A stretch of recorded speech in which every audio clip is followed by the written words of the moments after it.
Well, believe it or not, we're halfway through the school year, and I'm sure there's a lot going on with your kids and their school experience. Well, here's some help on how to get through some tough times.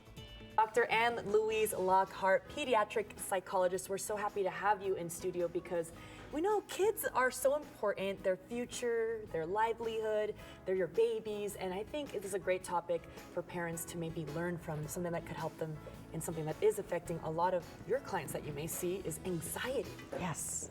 What are the common things you see, starting with something as simple as getting ready for a test, right? Yeah. So, and this applies to all ages because anxiety shows up pretty much for all age groups. It just may look slightly different.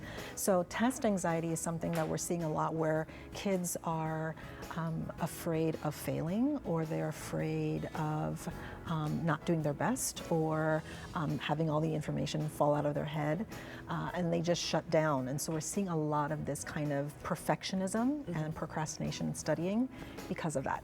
And so how can a parent help their child if they would be noticing weird behavior, or maybe more shut down, like quiet, or? Yes, they would see a lot of procrastination, a lot of school avoidance and not wanting to study because they're like, well, why study if I'm not going to do well anyway? So a big part of that is practicing, practice tests, rehearsing the material, note cards. So depending on the kid's age, it's about practice, rehearsal. That is the thing that really helps to squash a lot of that test anxiety because they'll feel prepared. They'll feel more confident. So as a parent, maybe you check in, hey, have you studied? How can I help you maybe? Right, have a study buddy, do it with them, do a practice test with them, do an online test, any of those kinds of things that will help them prepare for it. Okay, well, thank you, because that is so important, and I can see how that is totally a common situation for kids out there. But something else pretty common that I think is also very sad, that because of COVID, you say a lot of kids have a little bit of social anxiety. They missed out on some years of their education in person. Yes, absolutely. And I've seen this more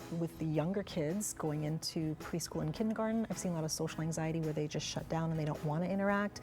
I see this with the middle schoolers where they just prefer to stay home or be on their devices. I've seen it at college age. I've seen it across the lifespan. So I think that a big part of that is helping them understand that, to identify that, yeah, you know what, lots of kids after COVID, because we were shut down and they didn't interact, that's a really common thing. Let's talk about that. And again, it's about rehearsal and practice. Do role playing with them, help them to talk about different situations. When you go to a party, when you go to class, when you talk with your teacher, how can you speak? How can you start a conversation? How do you end a conversation? All of this sounds like a lot of communication is really the simple tool you need as a parent, just communicating, checking in.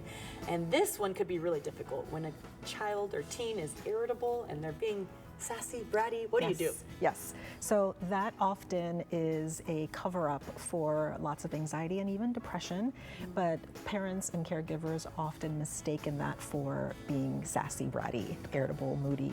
And yes, that is part of it, but it's also a protective thing. So I feel anxious about something, and so rather than telling you how I feel, because it's a very complicated emotion, I just put up a wall and I put up a shell, because being mad and irritable and raging is much safer for many of them than feeling anxious and feeling vulnerable. I feel like sometimes I can relate to that as an adult. Of course, me too. You want to be in your mood and you want to just prove your point, but sometimes you're not right. I mean, but it's important as parents to recognize that. That way you can help them get through it.